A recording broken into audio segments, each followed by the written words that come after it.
povsod odvijajo tradicionalna kresovanja in proslave v čast delavstvu. Tako se je tudi leta 1890, torej pred 126 leti, dogodilo prvo praznovanje na Rožniku, sicer na 1. maj, ki se je nato nadaljevalo na shodu s plesom v ljubljanskem hotelu Evropa. 1. maj je bil kot praznik uzakonjen šele leta 1893, a to dejstvo ni prepričevalo delavcem, da se vse od takrat ne bi organizirali in praznovali delavskega praznika na Rožniku.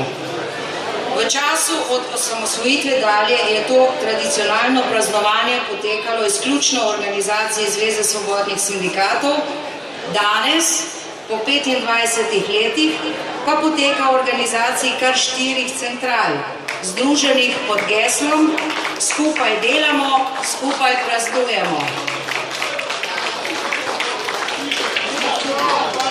Že v lanskem letu smo reprezentativne sindikalne centrale in konfederacije združile svoje moči, kar se nam je obrestovalo pri redefiniciji zakona o minimalni plači.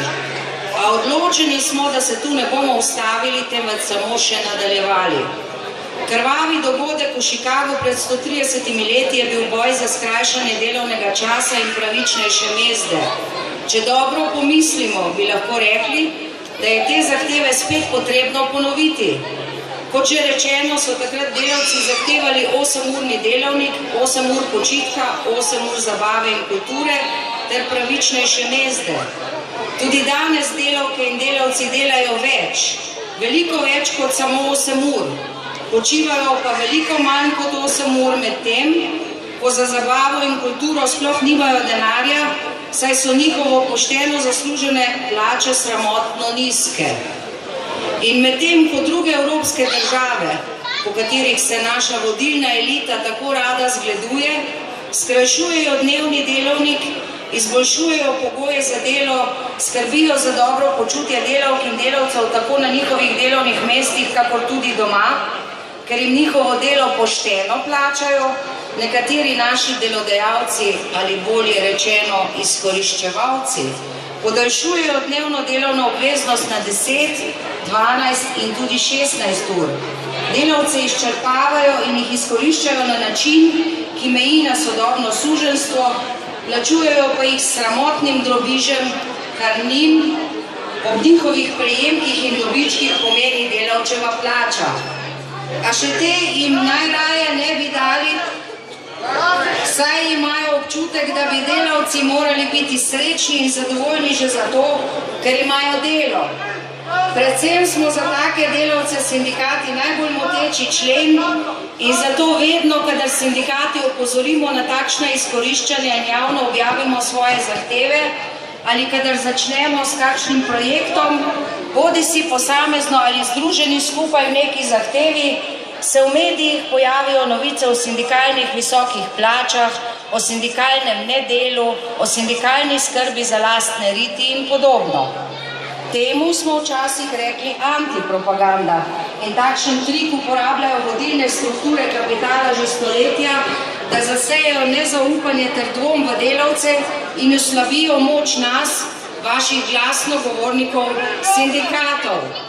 Tako je tudi takrat, ko so bile zahteve po uzakonjenju delavskega praznika v času od leta 1886 pa vse do leta 1893, vodeča buržuazija preko svojih časopisov agitirala proti proslavljanju 1. maja, proti zbiranju delavstva, proti manifestacijam in demonstracijam, a jim ni uspelo. Poskrbimo, da jim tudi sedaj ne bo uspelo tako, da vsak od nas opravi svojo nalogo. Naloga nas, sindikatov, je znana. Še več, reprezentativne sindikalne centrale in konfederacije združujemo svoje moči v tem. Vi, spoštovane delavke in spoštovani delavci, od vas pa pričakujemo samo podporo in da boste stopili ob nas, ko bomo svoje zahteve izrazili na nasprotni strani. Ne izneverimo se svojim kolegicam in kolegom v boju, ki teče že 130 let in v katerem so nekateri to plačali s krvjo, dosmrtnim zaporom ali tudi smrtjo.